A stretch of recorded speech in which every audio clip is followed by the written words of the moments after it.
Warga Laras buat ngasih bagian bait terakhir ya. Oke. Agnes dan Agnes masih. Ayo.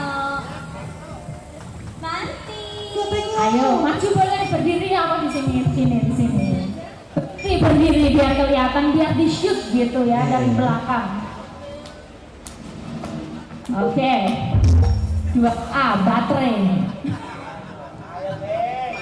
Ayo, Agnes.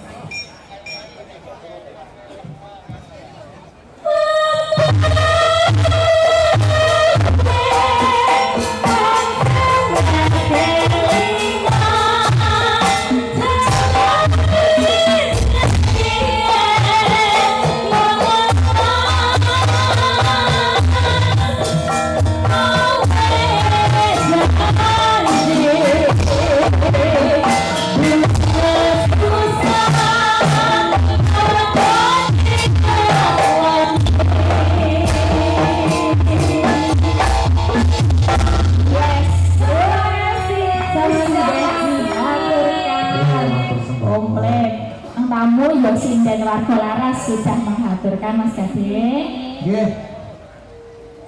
Ini aku kembali dulu. Apa standby? Kembali dulu tidak apa-apa. Sampai kok gatos bintang tamu. Bagian jeder gitu. Bayangnya ini kan ini. Langsung saja kepada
langsung siret ya.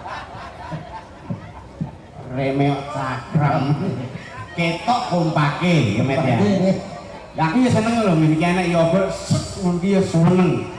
Biasane tukang kendangi biasane. Tapi yo jane yo gak ngantuk lho jane. Wilujen balut, wilujen balut. Mas Gading. Cih. Alhamdulillah tak gadang-gadang nganti bengi iki lho jenengan nembe panggih. Cih, nembe panggih. Lah nggih.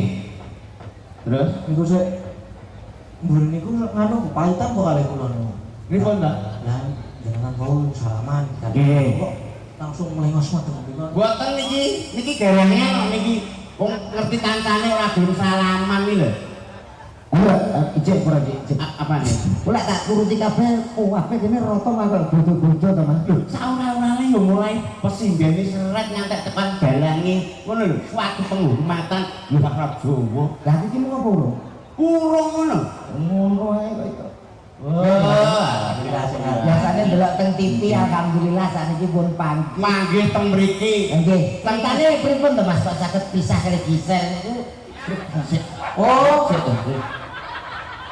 Omonganmu aja lunyu lho. ngono lho. Iso pisah mbek Gisel, apa lho pedhok? Gading. Ya Allah kuwi Gading Martin bocah Jawa. Iki Gading tampil.